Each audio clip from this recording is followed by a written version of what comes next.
Hey, this is Glover Teixeira, UFC light heavyweight champion. Hi, I'm Robbie Lawler. What's up, fight family? This is your favorite MMA coach, Thiago Alves, the Pitbull. Hey, what's up, guys? I'm Pedro Munoz. This is Mike Brown. Guys, I am Alexei Olenek, and welcome. Welcome And this is We Want One Picks. And you're watching We Want Picks. to We Want Picks. We want picks. To We Want Picks. To We Want Picks. Hi everybody from American Top Picks.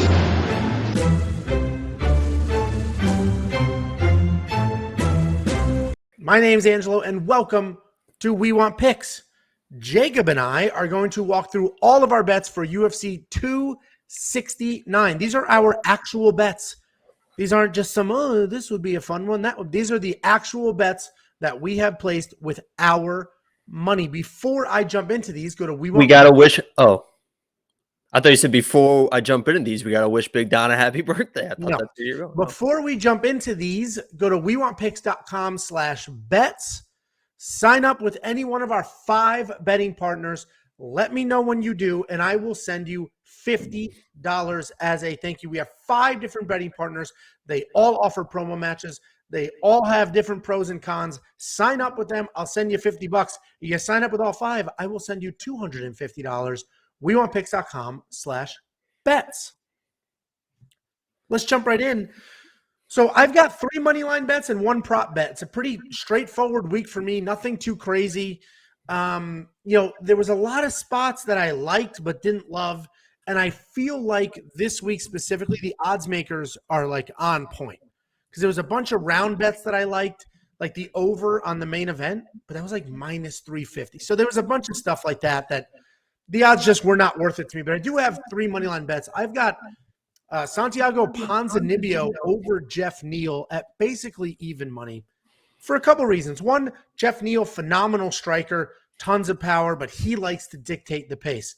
Ponzinibbio, also a very good striker who will do a much better job, in my opinion, taking the pace away from Jeff Neal. He's not going to let Jeff Neal dictate. He's going to be the one pushing. He's going to be the one taking Jeff out of his sort of element and then frustrating him. And let's not forget, Jeff Neal just got a DUI 2 weeks ago. I don't know. Allegedly, not technically. Allegedly. Okay. I don't know how prepared he could possibly be. So, that's all a factor for me. 1 full unit on that. Then I've got Randy Costa. This should be a really fun fight, and it's nice and early in the card. But Randy Costa's fighting Tony Kelly. Obviously, he's a good-sized favorite here, but I think he should be an even bigger favorite. So I like Randy Costa quite a bit. In his last fight, you just look it up on Tapology, and you see that he got knocked out. Yeah, he got knocked out by Adrian Yanez, but if you watch that first round, he beat the brakes off of Adrian Yanez that entire round. And the second round, he did get caught. But I do like him to win here. Tony Kelly's a brawler. He just sort of comes forward and throws a lot. But Randy Costa has power, speed, accuracy. He's at Stanford MMA. I think he's just got so much going for him. That should be a pretty straightforward win. And then I've got Miranda Maverick. And that's an interesting one because Miranda Maverick opened as an underdog against Erin Blanchfield. And then the money jumped on that immediately. And now she's a good size favorite. So I got her at minus 150. That line is still moving. Erin Blanchfield, her opponent, is just a nasty jiu-jitsu girl. But Miranda Maverick is big, strong, powerful, has good striking, good grappling. I think Miranda Maverick is literally better everywhere except just raw jiu-jitsu. Even if Miranda Maverick ends up on top, she's not going to get submitted. So I got 1 full unit on that. And then the only prop bet that I actually enjoyed, and I did see a few years, Jacob, that I liked, so I might add a few of those. But for now, the only prop bet I liked was over 1.5 rounds on the main event. I don't think there's any question who's going to win that fight. But I do think Juliana Pena is tough and smart, and I think she can survive 7.5 minutes. I may be wrong there, but I do think she can survive 7.5 minutes. So I've got 1 unit on that at minus 120. If you want any of these bets, go to wewantpicks.com/bets. We have 5 partners. Click on any one of those links. Make a deposit. Let me know. I will pay you. Jacob, why don't you walk us through yours? I would gladly walk it through. First of all, I got Tyron Woodley plus 215. Honestly, I think that's the easiest bet you can make in your life. That's in 2 weeks. That's not this weekend. Right. So I think it's the easiest bet you can make in your life because Tyron Woodley everybody knows, and everybody I think wants, I think even Jake Paul would want a trilogy fight because everyone gets paid for the trilogy fight. So for a trilogy fight to happen, Tyron Woodley technically probably has to win the fight. I think he's going to come out and try and knock him out. Jake Paul has this like weird clause that he's going to give him $500,000 if he knocks him out. So I think Woodley actually comes in, lays the wood down, no pun intended, and we get a trilogy fight. So I think that's easy money at 215. It seems crazy to me that, I mean, you saw what happens when Woodley lands a punch. It's going to be lights out. So back to this card. I like Charles Oliveira in the main event. It's kind of funny in the main event. A lot of people are kind of leaning towards obviously, a lot of people are picking Dustin. He's the favorite in this fight, but a lot of people are saying that Dustin will eventually break Oliveira. I think that's like the narrative is that Dustin will drag him into deep waters and Oliveira can't go 5 rounds and Dustin will eventually break him. I see it the exact opposite. I think Charles Oliveira with his length, with his striking, with the ability to maybe get a couple takedowns in there will absolutely break and wear down Dustin Poirier. I like a 3rd round submission, but I just took the money line plus 147. Didn't get too greedy this week.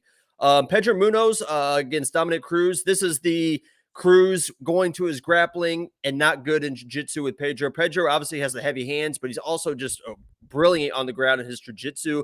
Can Cruz control the positions with his wrestling? Maybe. And that's probably why the odds are the way they are with the plus 2,000, plus 2,500, plus 3,000. But, you know, I'll throw a half unit on that because I think he does grapple. And I think Pedro's good enough to, you know, either scramble out of positions or catch him maybe in a guillotine. So I like that. Wins by submission for Pedro because I think Cruz is going to come in, grapple heavy game plan.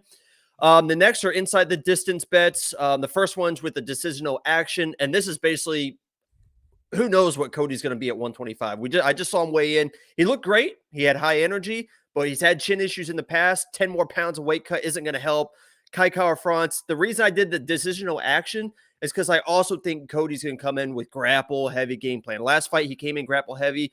It was 5 rounds, so he kind of burned himself out. This is back to 3 rounds. I think he could lay on Kai Kara-France the entire round. We saw in Kai Kara-France's last fight, that first round, he was absolutely dominated on his back the entire fight, or the entire round.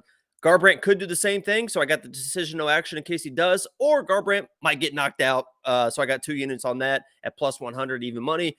The next 2 are my guys, Sean O'Malley, Ryan the Wizard Hall. I got Ryan Hall. Everyone's probably wondering, where's Ryan? I got Ryan Hall. I got the Ryan Hall trading cards now. Where's your Ryan Hall bet? I'm not going to take the minus 200 or minus 200. He's going to finish the fight. He's going to finish it easily inside the distance. Plus 100. I'm putting 2 full units on my man Ryan Hall to finish this fight inside the distance. The same for Sean O'Malley. Sean O'Malley, Paiva to me looks like this moment when I'm watching him in the press conference, it looks like the moment is a little bit too big for him. He's kind of like, doesn't really know what to say, and he's trying to trash talk. It looks a little bit forced. Even when they did the face-offs at the press conference, he was like, you know, where do I stand? What do I do? Kind of like looking like a little bit like the bright lights are hitting him. So I think he comes in a little bit too aggressive. And if you're too aggressive for Sean O'Malley, he is so precise in his striking. I think he finds his chin, finds it early. I like him inside the distance as well. Juliana Pena, this is kind of the same mindset as that Paiva bet because you could tell she's kind of pissing Amanda off, right? Amanda's calling her a clown, said that, I need to teach her a lesson for the way she's talking. So we'll see if Pena can actually catch something. This is another one where decisional action, maybe, she just gets out wrestled on her back. Maybe she gets knocked out, I guess. But this is just a flyer bet, plus 600. I don't think this is actually going to happen, but this is just me having fun. So I have some action on that co-main event in case something weird happens with Pena. Maybe Nunes gets a little too aggressive. And then I got a couple of parlays. If you want to flip the slides. Hold on. Real quick, before we move to the parlays, inside the distance, decision, no action. Anybody new here, basically what that means is if you have it on Kai Kara. If Kai Kara-France knocks out or submits Cody Garbrandt, Jacob will get paid at plus 100, even money.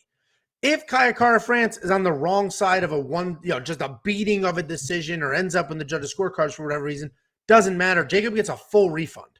Full refund, nothing happened, no action. You're only going to get those bets at wewantpicks.com/bets. We have 5 partners. One of them is Bet Online. They have that prop bet. If you go there and you make a deposit, come back, let me know, and we'll send you $50 as a thank you. The last thing I'll mention, so you have Pedro Munoz by submission 3 times. It is unlikely, which is why those odds are the way they are. But Pedro Munoz has like 4 or 5 submissions by guillotine almost in this exact same situation. He did it to Rob Font. He did it to Justin Scoggins. Almost this exact situation. So I think Dominic Cruz is much different level than those guys, but who knows? and here's your parlays. Right. And the thing about that Cruz fight too is he's not a normal striker with his takedowns too. He comes at weird angles with everything. So even his takedowns are weird angles and stuff. That's the only thing that's a little bit different. That's probably why the odds are even more ballooned than what they are. So my parlays here, I kind of have a favorites parlay, and then I have like an underdog parlay I like. So my guys, Sean O'Malley, Ryan Hall, again, I stacked them up, got plus 102 units. And then I kind of have an underdog parlay here. I don't, I actually kind of like Kai Kara-France in that fight if he doesn't get out wrestled. Dan Ige, I kind of just threw him in here because I think he does have a chance. He is very good with his jiu-jitsu. I don't love him in this fight. Josh Emmett is just a big dude. I think you like Dan Ige in that fight. But this is just kind of a flyer just because I like Dan Ige as a person. So 2 underdogs, I stacked those up and got plus 400 odds. And if you guys want to follow, We Want Picks on Twitter and then me on Twitter too. A lot of times I like to live bet. Last week I did great with the live betting, and not necessarily live betting, but like right before the fight happens, you can kind of read the card. I mean, it sounds stupid, but you kind of read the card and see how fights are going. And then I'll place bets before each fight, just so I have some action on each fight. So you guys can follow me. I don't know what I think it's like JT Lines or something, but follow We Want Picks, and we'll retweet my tweets, and I'm sure Angelo will have some plays as well. So those are my bets for 269. I'm ready to go, baby. Yeah, you had a lot of success last week with that last minute money on Chris Curtis and stuff like that. So wewantpicks.com/bets. I've said it before. I'll say it again. We've only got a couple fights left on the year. Make a deposit with any one of our 5 betting partners. Then let me know, and I'll send you $50. Cash App, Venmo, PayPal, however you want it. These sportsbooks have literally no loyalty to any of us, so we don't need loyalty to them. Pick your spots. I love bouncing, finding the better odds here, getting better odds there. This one has the best prop. This one has the best parlays. I use literally all 5 of ours. What I do love, so we've added MyBookie and Bovada. What Bovada does, and MyBookie as well, is you can cash out. So Jacob has these parlays. Let's say Sean O'Malley wins. He's questioning the Ryan Hall piece. He can cash out of that parlay. You're not going to do it with a 2-fight parlay, but if you have a 5-fight parlay and you're 4 fights in or even 3, and you're like, man, I just want to take my money out, they'll adjust the odds and pay you, and you can pull out of a fight. You could even do it mid-fight. You're winning the first round, second round's not going well. You're going to get different odds, but you can pull that out instead of losing your entire bet. So a lot of options. wewantpicks.com/bets. Jump into any one of those 5 partners. Make a bet. Let me know. Make a deposit. Let me know, and I'll send you $50. I don't know what we'll be doing on fight day as far as live streams are concerned, but stay tuned and we'll see what happens. See you then.